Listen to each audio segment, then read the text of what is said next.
Protests in Venezuela continue. Protesters took to streets throughout Venezuela on Tuesday, waving flags and demanding President Nicolas Maduro acknowledge he lost Sunday's election to an opposition that says they clinched a landslide victory.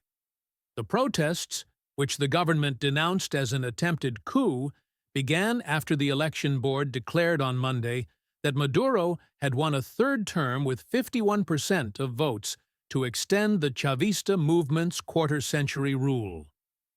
The opposition, which considers the election body to be in the pocket of a dictatorial government, says the 80% of vote tallies to which it has access shows its candidate Edmundo Gonzalez had more than twice as many votes as Maduro. Protests erupted across Venezuela Monday, shortly after sitting President Nicolas Maduro was declared winner in a disputed election.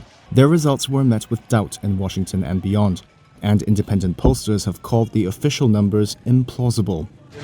In the Caracas neighborhood of El Valle and the city of Maracay, police fired tear gas while protesters blocked roads. A large statue of late President Hugo Chavez, a mentor to Maduro, was torn down in the city of Coro.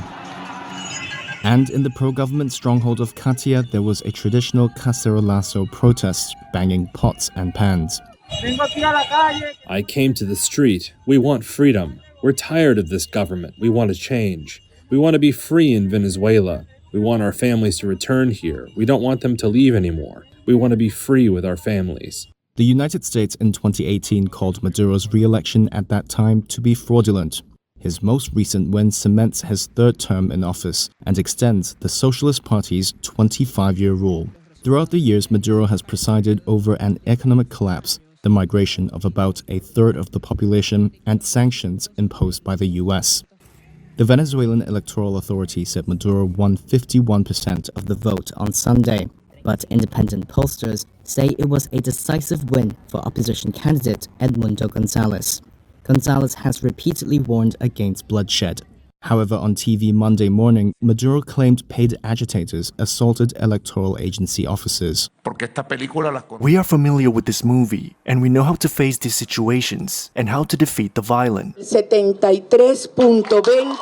Shortly after the results of Sunday's election were announced, opposition leader Maria Corina Machado said the opposition won 73.2% of the voting tallies.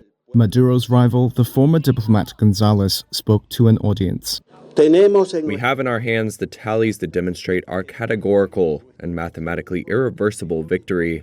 The opposition's numbers are sharply different to the country's electoral commission, which called the election for Maduro with 51% of the vote.